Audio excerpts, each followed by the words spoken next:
Благодарам, председателе.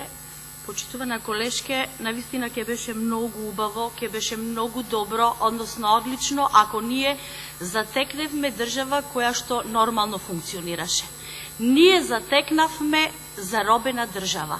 И во извештајот, она што е посочено е дека ние сме излегле, сме ја надминале таа заробена држава и сме преминале во држава која што оди и таа кон напредок, која што ги ослободува институциите, но нормално не можеме се одеднаш, почитувана колешке.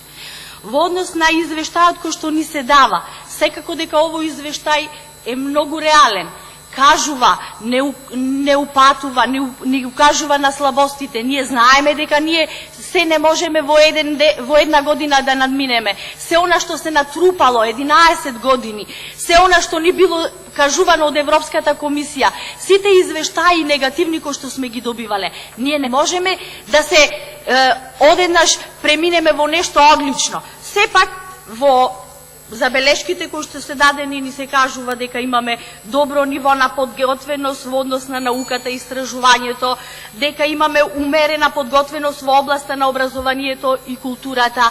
Меѓутоа, ни укажуваат и тоа што ни го укажуваат, ние итаме да го применуваме и надминеме. Ево ќе ви кажам зошто.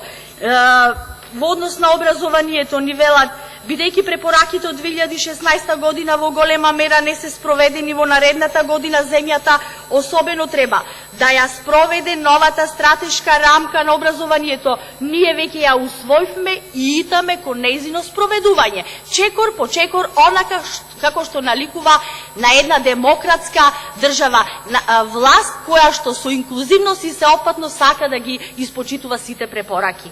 Почитувана колешке, во однос на корупцијата, па корупцијата 11 години царуваше. Тоа беше имаше малигно проширување во сите сфери на општеството. Не може во 12 месеци тоа да се искорени. Но сепак не остануваме тука. Ние ви подаваме рака, вие како опозиција. Ако сте грешеле во минатото, сега како опозиција можете да ни помогнете заедно, преку вашата позитивна критика, преку вашето позитивно укажување, заедно со заеднички сили, да ги надминеме сите недостатоци и заедно да ја внесеме земјата во Европската унија и во НАТО. Ви благодарам.